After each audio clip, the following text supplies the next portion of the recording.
Not to disturb your eggnog-induced coma, but it's time some of you had a little financial reality check regarding what just went down this holiday season. We're broke. I mean, they say it's the most wonderful time of the year. But after the lights come down, the tree goes into storage, all you have is a wallet with a holiday hangover and no money left to your name. Now, I'd be willing to bet my new cashmere sweater that many of you are in stage 3 of the holiday hangover. Stage 1, dry mouth. Stage 2, nausea. Stage 3, regret. Stage 4, sleep disturbances. And Stage 5, selling anything and everything on Facebook Marketplace. But listen, I suspect you're not alone here. So today, I'm asking everyday people just like you how the hangover is going for them this year. And before I hit the streets, I need you to hit something. That like and subscribe button. And don't forget to share it with everyone who definitely re-gifted you that Yankee candle this year. They'll know what it means. I just bought this candle. Wow. Let's take it to the streets.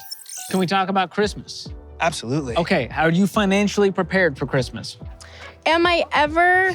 I've been trying to save up, but I don't know. I feel like... That flies in the face of the holidays, which is all about spending. Exactly. I had a plan. I'm not sticking to it as closely as I thought I would. Yes, I call it my boot money, and I just put money in my boot. A literal boot? Yeah, some of my boots throughout the year. I'll just go in there. Are you trying to hide it from people? No, just myself. I just don't use that money. But you don't use those boots either. Yeah, well then, by the time it's time to wear them, it's around Christmas.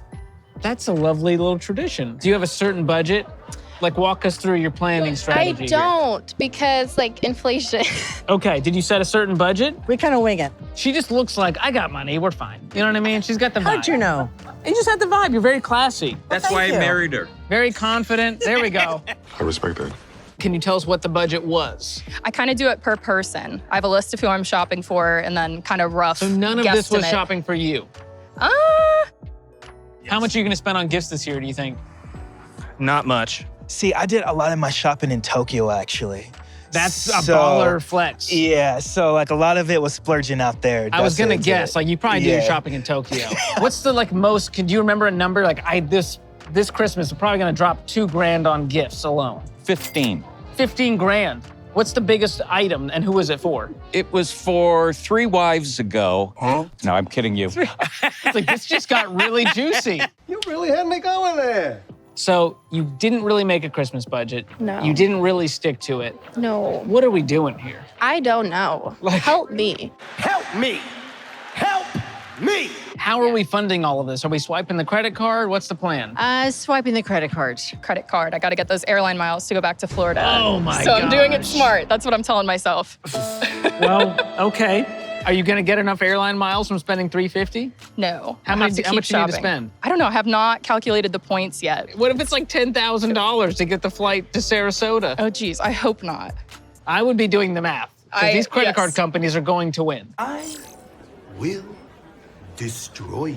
Oh, and then I was talking about Afterpay, which is this thing that scares me because I'm like, I wanted to pay off like right there and then so I know like what I'm getting into. Why buy now, pay later when you can buy now, pay now? Facts. And it's not living rent free in your head and So in your bank true. account. Yeah. That's how I feel about Yeah. buy now, pay later. I try and use cash as much as I can. So But what happens if you fail? Do you use a credit card then? I use a debit card. Oh, do so. you even own a credit card? I do not. No. I know Dave. You know proud of me. Dave? I know all about Dave. That's amazing. Dave would be proud. Dave, know, right? we got a real one over here. I'm very proud of you. Way to go. What's something you wish you'd done differently this holiday season when it comes to your finances? I don't know. I feel pretty good about it. So No regrets? No regrets. You're pretty intentional. You don't seem like an impulsive guy. Yeah. Okay. I'm not out there shopping until I drop. What's something you wish you had done differently when it comes to holiday spending?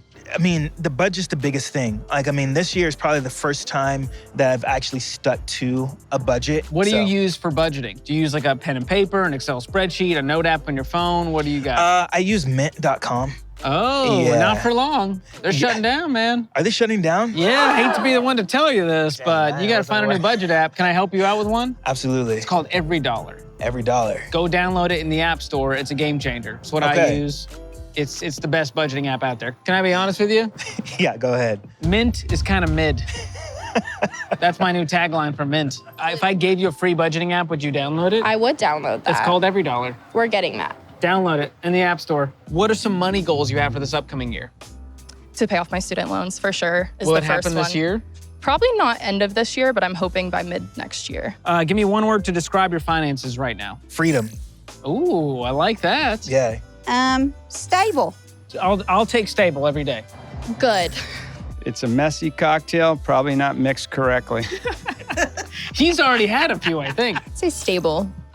Okay, I'll take stable. Yeah. If there's one thing you could tell the people out there what you want for Christmas, what do you want? Dave Ramsey's watching. He wants to give you something. I'm trying to think. World peace. There it is. That is priceless. And Exactly. we can't buy it for you, so that's a good thing. Exactly. Now, it's clear that for a lot of us, the Christmas hangover is as much a part of the holiday season as candy canes, Michael Bublé, and inappropriate comments from your great Uncle Wayne. And it makes sense why.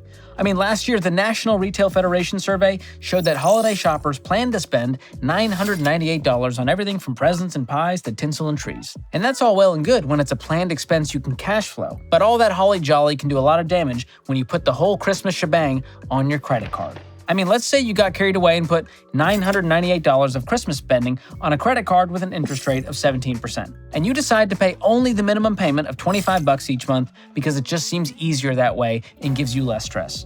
Well, guess what? It would take you 5 years to pay off your balance. And by the time it's all said and done, your $998 worth of Christmas gifts you bought 5 years ago would cost you $1,481.55 thanks to interest. Ouchie. I don't have enough money for chicken nugget. That's an extra $483 you spent, which amounts to about 50% stupid tax for just 1 year of Christmas spending. Now imagine how quickly the dollar signs would stack up if you funded every single Christmas that way. But listen, if that situation sounds eerily familiar, you can still cure the hangover. You just need a plan and probably some Advil. First, you need to face reality and get clear on where you're at. Don't just ignore the problem like you do great Uncle Wayne. Look at your credit card statements, your bank accounts, and tally up the damage. Looking in that financial mirror is key here. Then make a plan for what you're gonna do about it. Now, if your plan includes getting out of debt, I've got a whole video on the best way to do that, and I will link it below. And I suggest for the next month or two, follow a super strict budget, cutting out all non-essential spending, which turns out is most of your spending. And throw all of that money towards your debt, even if you have to sell things and work extra. And lastly, take a cue from old Scrooge and don't repeat the mistakes of Christmas past. Pay down your debt, stay out of debt, make budgeting a regular practice next year, and when you're able, go ahead and start saving for the next Christmas with a sinking fund. There's no such thing as too early. You gotta plan ahead. And if you want to make 2024 your year to finally get ahead with money, have I got just a book for you. You can check out my new book, Breaking Free from Broke, the ultimate guide to more money and less stress. And it shows the plan that I use to go from broke to millionaire and have less stress and more money than ever. I'll drop a link below if you want to get a copy. All right, hope this video was helpful for you. Make sure to share it with a friend who tends to get a little trigger happy around the holidays with that add to cart button. As always, thanks for watching. We'll see you next time.